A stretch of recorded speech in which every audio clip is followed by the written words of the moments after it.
Dalam konteks perjalanan demokrasi kita, saya mau tarik pernyataan Prof itu dalam konteks perjalanan demokrasi kita. Hari-hari ini kan orang pasti, karena ada juga lembaga survei, pasti Prof mengikuti itu. Ada tingkat kesukaan, ada tingkat popularitas, kemudian baru elektabilitas. Akhirnya kemudian yang terpilih mungkin bisa jadi adalah orang populer tanpa kompetensi, atau orang yang punya kompetensi nggak kepilih-pilih begitu ya. Sehingga Pak Presiden bilang kalau PBB bisa ngumpulin presiden bisa memenuhi ambang batas 20% ya dukung Pak Yusril lah. Tapi mungkin Prof bisa cerita sebenarnya dari pandangan Prof, demokrasi kita sudah seperti apa yang dibayangkan oleh para pejuang reformasi hari-hari ini, dengan kita berjuang mana yang suara mayoritas, mana suara minoritas, atau seperti apa menurut Prof? Ya, sebenarnya para pendiri bangsa itu berpikir sangat canggih dan luar biasa ya. Beliau-beliau itu memikirkan sebuah Indonesia sebagai sebuah rumah besar bagi seluruh bangsa ini. Dan Profesor Supomo terutama yang ahli hukum adat dan sangat paham tentang hukum Islam ya, menganggap bahwa yang supreme di negara kita ini bukan Mahkamah Agung, bukan siapa-siapa, tapi yang supreme itu adalah Majelis Permusyawaratan Rakyat. Nah, istilah Majelis Permusyawaratan Rakyat itu dari Haji Agus Salim, ya, seorang ahli tentang adat dan ahli Islam ya. Dan kata-katanya itu diambil dari kata-kata Islam ya, kata-kata majelis ya, syura, rakyat. Rakyat itu kata-kata Islam juga, artinya yang dipimpin. Dan disitulah kata Supomo, MPR itu merupakan penjelmaan seluruh rakyat Indonesia. Jadi semua golongan, semua kelompok itu terwakili dalam Majelis Permusyawaratan Rakyat. Jadi tidak ada satupun yang dikecualikan. Dan saya kira itu konsep yang sangat penting ya. Artinya kalau kita tahu bahwa kondisi masyarakat kita itu ada secara angka mayoritas, ada yang secara angka minoritas ya.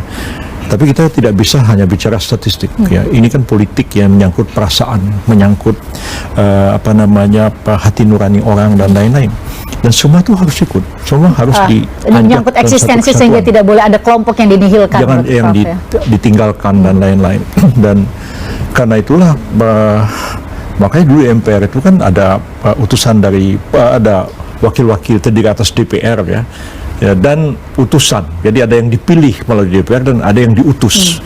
Kalau diutus itu tidak perlu dipilih, misalnya kelompok yang sangat kecil, katakanlah orang suku Dani atau suku Dayak Kaharingan di Kalimantan, atau suku yang ada di pegunungan Papua, di Mentawai dan lain-lain. Itu kalau ikut pemilihan nggak bakal terpilih. Tapi mereka itu jangan dilupakan, harus ikut. Makanya itu ada utusan golongan di MPR. Saya berapa kali diajak berdiskusi oleh Pak Harto ketika membentuk kabinetnya, dan saya mengatakan, Pak, ini harus diberikan pertimbangan betul ya, jangan sampai ada yang dilupakan ya. Ya tidak boleh dilupakan itu pertama kelompok-kelompok agama ya, orang Islam dan yang harus ada orang Kristen, harus ada orang Katolik, harus ada orang Hindu atau orang Buddha. Itu kalau sekarang Konghucu ya masuk dalam kabinet. Dan juga suku-suku harus diakomodasi. Nah, itu berapa kali Presiden bentuk kabinet itu mengajak diskusi saya mengenai soal ini, termasuk Gus Dur dan Pak SBY.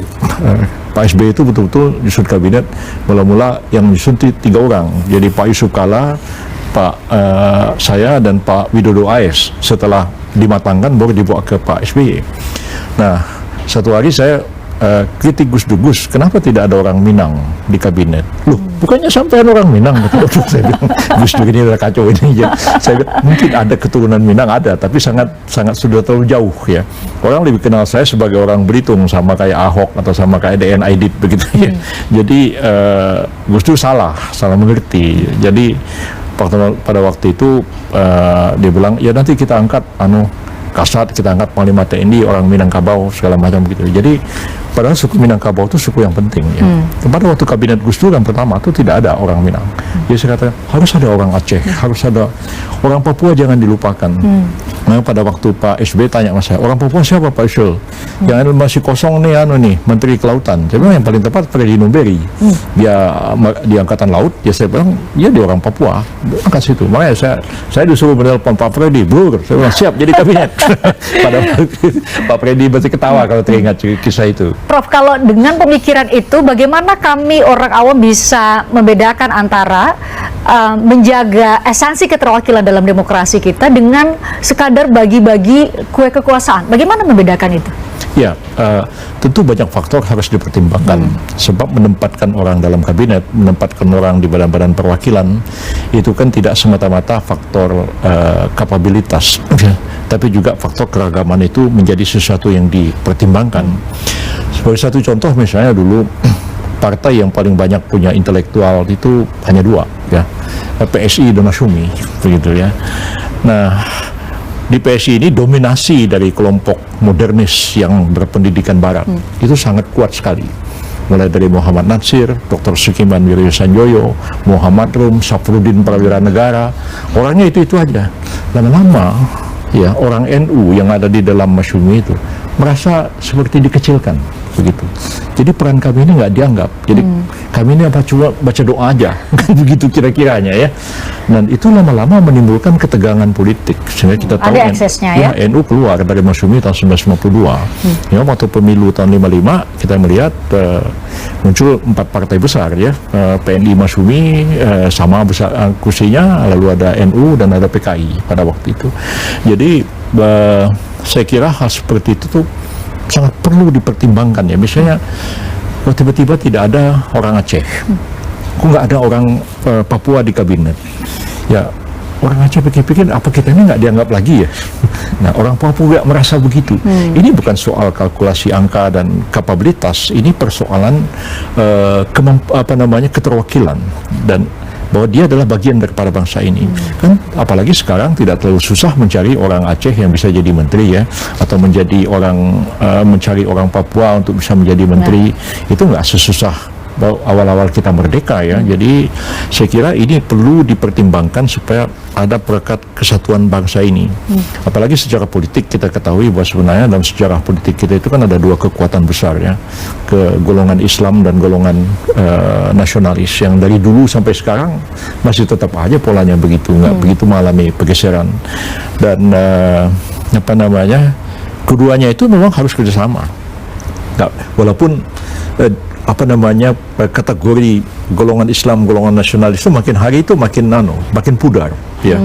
Melihatnya demikian ya, makin pudar, tidak bisa dibedakan terlalu kentara. Nggak bisa terlalu ketat. Barangkali kalau secara akademik bisa dibuat kategori analisis untuk menganalisa secara politik ya, tapi dalam kenyataannya ambil contoh misalnya Golkar misalnya. Di dalam Golkar itu alumni HMI banyak sekali.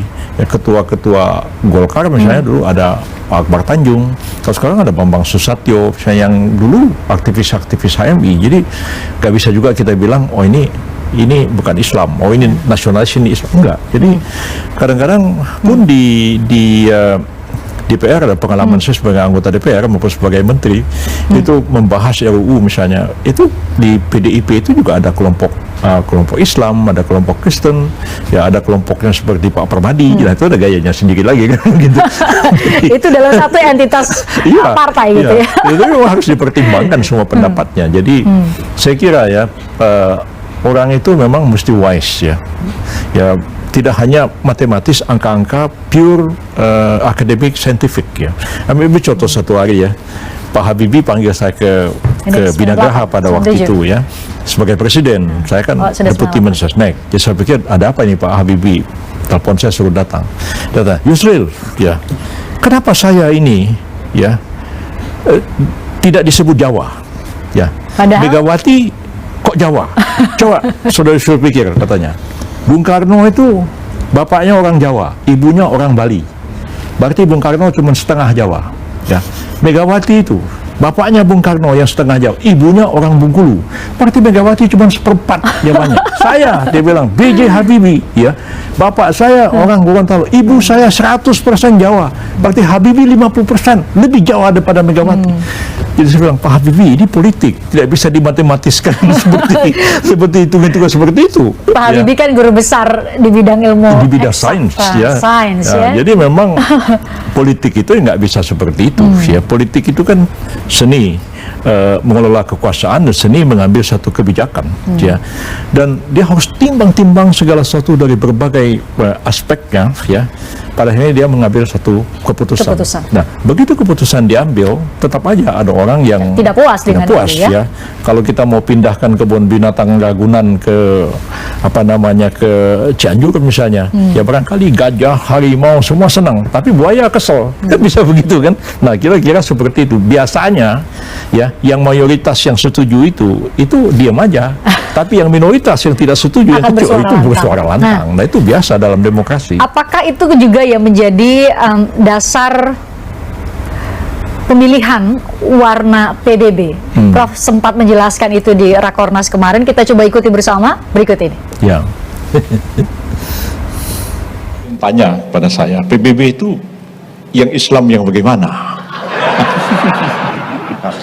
Ya, mungkin kalau ini acara PKB barangkali ada Caimin, mungkin yang nari itu nggak nari orang Dayak kayak tadi itu, mungkin narinya ya nari hadrah begitu, pakai rebana begitu ya. Tapi kok PBB kok narinya kok nari Dayak, nari macam-macam kayak begitu. Sebenarnya PBB itu partai Islam dan sekaligus partai kebangsaan. Itu yang telah kita tegaskan sejak awal. Di negara kita ini, suka atau tidak suka, ya, sejak tahun 1920 ada tulisan Bung Karno yang sangat fundamental. Tulisan Bung Karno itu judulnya Nasionalisme, Islamisme, dan Marxisme. Pada waktu itu Bung Karno mengkonstatir bahwa ada 3 kekuatan politik di kalangan bangsa kita ini: kelompok nasionalis, kelompok Islam, dan kelompok komunis Marxis pada waktu itu. PBB itu adalah partai Islam kebangsaan. Sudah meneguhkan itu, tapi Prof pasti juga menangkap dinamika yang terjadi hari-hari ini. Kalau Prof tadi tarik ke belakang soal sejarah bagaimana Islam dan nasionalis, kelompok Islam dan nasionalis ini menjaga dan merawat Indonesia. Hari-hari ini ada juga yang tetap masih menggunakan itu untuk strategi pemenangan, ansih Prof. Hanya untuk menang dapat jabatan tertentu. Prof sebagai bagian dari perjalanan sejarah melihatnya bagaimana? Apakah kita belum sedemikian matang demokrasi kita atau ada penyebab lain? Ya, sebenarnya memang pemimpin harus menjelaskan ke pihak yang ada di kalangan pengikutnya di bawah, begitu ya, bahwa sebenarnya antara Islam dan nasionalisme itu bukan dua hal yang bertentangan. Begitu juga antara nasionalisme dan Islam bukan jadi dua hal yang bertentangan. Ya, penyebutan sebuah negara, ya, nation state, sebuah negara bangsa seperti kita yang sejak lahir sepakat untuk mendirikan sebuah negara Republik Indonesia yang majemuk seperti ini, itu telah menunjukkan bahwa sejak awal sebenarnya kelompok Islam itu menerima konsep negara bangsa, menerima sebuah negara yang berbeda dengan yang lain. Nah, itulah ciri dari Islam di Indonesia, baik dari kelompok modernis maupun kelompok tradisionalis itu terima konsep ini. Jadi tidak pernah terpikir bahwa mereka mau mendirikan sebuah khilafat. Dan sekarang ini muncul melalui Hizbut Tahrir dan lain-lain. Maunya di dunia ini ada satu negara Islam. Ya, mungkin itu sebuah ilusi, ya, yang sejak zaman sahabat Nabi pun itu tidak pernah wujud dalam kenyataan, ya. Karena di zaman sesudah sahabat itu muncul dua empire, ya, Abbasiyah dan Umayyah, ya. Belakangan ada lagi Osmaniyah Turki yang nggak pernah juga menjadi satu kenyataan. Jadi nation state itu diterima.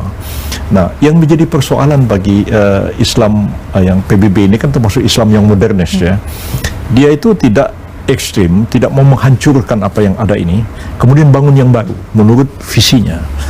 Ya, orang-orang Islam modernis itu suatu berpikir dia menerima kenyataan ini, menerima realitas ini. Yang dia persoalkan how to Islamize the country.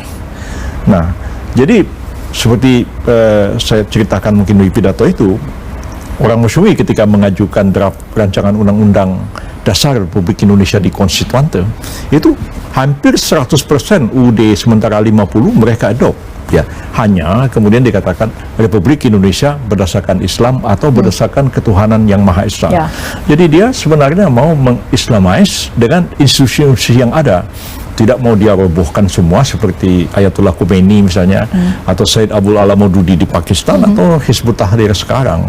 Itu berbeda jauh dengan pikiran yang mainstream politik Islam di Indonesia. Jadi saya kira kedua kelompok itu sebenarnya yang tadi saya bilang juga sudah saling mendekat ya. Orang Islam itu juga nasionalis, dan orang nasionalis itu juga yang Islam ya Islam, yang Kristen ya Kristen, yang Hindu ya Hindu, nggak ada masalah apa-apa. Ya. Jadi saya pikir buat generasi seperti saya itu berdialog, berdiskusi, bekerja sama dengan berbagai macam kelompok itu satu hal yang memang sudah sangat lazim dan biasa. Termasuk misalnya dulu bisa Anda bayangkan saya mewakili Presiden membahas rancangan undang-undang tentang Nanggwe Aceh Darussalam sebagai daerah otonomi khusus. Saya 2 kali mewakili Presiden membahas RUU Aceh yang sangat sensitif ya, RUU NAT dan RUU Pemerintahan Aceh pasca perundingan di Helsinki. Ya. Nah, itu tuntutan ulama supaya di Aceh itu diberlakukan syariat Islam. Itu syariat Islam yang gimana yang mau diterapkan di Aceh itu? Nah, saya sebagai Menteri Kehakiman pada waktu itu harus bicara dengan fraksi PDKB, ya, fraksi Demokrasi Kasih Bangsa. Ada Profesor Manase Malo, ada guru saya Profesor Astrid Susanto dan lain-lain, menjelaskan kepada mereka, Pak Saitapi juga segala macam lah begitu. Pada akhirnya mengatakan kalau seperti itu pemahaman yang Pak Yusril katakan, nggak ada alasan kami praksi Kristen tidak menerima syariat Islam itu. Apa yang Prof sampaikan ketika itu? Saya katakan begini, syariat Islam itu kan sebenarnya bukan hukum yang bisa diimplementasikan langsung. Ya, syariah itu adalah asas-asas hukum yang kita temukan baik di dalam Al-Quran maupun di dalam hadis Nabi, tidak terlalu detail. Yang detail itu hanya hukum perkawinan dan hukum kewarisan, ya itu udah fix lah. Tapi kalau soal misalnya hukum dagang, ya sesungguhnya Allah mengharamkan kalian memakan harta saudara kalian dengan cara yang batil, tetapi menghalalkan jual beli yang dilakukan ridho dengan ridho, suka dengan suka. Itu kan bisa ditafsirkan secara luas. Dan karena itu sekarang ditransform dia ke dalam bentuk misalnya bank muamalat, transaksinya itu dia menggunakan transaksi syariah yang diimplement ke dalam hukum nasional. Jadi di Aceh itu sebenarnya yang saya pikirkan pada waktu itulah bagaimana asas-asas dari syariah Islam itu diterapkan di Aceh dalam bentuk sebuah hukum modern yang memenuhi kebutuhan masyarakat Aceh di masa kini. Jadi sebenarnya tidak akan ada sesuatu yang mengherankan, tapi dia bilang bagaimana dengan orang dihukum pancung, dihukum potong tangan segala macam. Saya bilang itu pun namanya penghukuman. Penghukuman itu bukan hukum.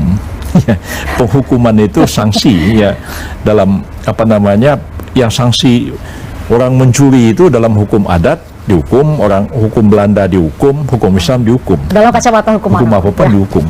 Jadi, tapi ketika bagi orang itu terbukti mencuri, jenis hukuman apa yang dijatuhkan kepada orang itu bisa mempertimbangkan keadaan yang berubah. Ya. Jadi bisa satu contoh begini, kalau dalam hukum pidana Islam, seperti waktu diskusi Aceh nih, saya bilang begini. Jadi tugas jaksa itu hanya membuktikan orang ini bersalah atau tidak. Kalau sudah terbukti bersalah, rekuisitor atau tuntutan itu tidak datang dari jaksa, tapi datang dari ahli waris. Karena dalam pikiran hukum Islam, ya, yang paling menderita dengan matinya seseorang itu bukan rakyat di semua negara itu, seperti konsep hukum pidana Belanda. Ya, kalau orang dibunuh yang rugi negara. Makanya kalau lihat hukum Makanya Amerika jaksa sebagai pengacara negara ya. Jadi kalau di Amerika kan, misalnya saya jaksa California atas nama rakyat California melawan orang ini kan di pengadilan. Dalam hukum Islam betul, tapi ketika misalnya saya terbunuh, yang paling menderita kerugian karena saya terbunuh kan istri dan anak saya. Orang di Papua mungkin nggak ada ruginya. Nah, ketika rekuisitor itu datang dari ahli waris, itu pernah kejadian di pengadilan Syria. Ya, ditanya sama hakim, ini suami kamu terbunuh. Ya. Sekarang ini orang yang membunuh ini terbukti bersalah. Apa yang kamu tuntut dari orang ini? 3 alternatif: dihukum mati, ya, atau kamu maafkan, atau orang itu ganti rugi. Ketika jawab itu dari istrinya itu mengagetkan hakim. Istrinya bilang, karena dia sudah bunuh suami saya, ya, dan suami saya itu meninggal, kami menjadi tidak punya ekonomi kemampuan kehidupan, maka dia harus kawin dengan saya supaya bisa. Dan putusan hakim ketika itu dinikahkan. Hakimnya bersidang, apakah ada kolusi antara perempuan ini dengan orang yang bunuh? Tidak ada.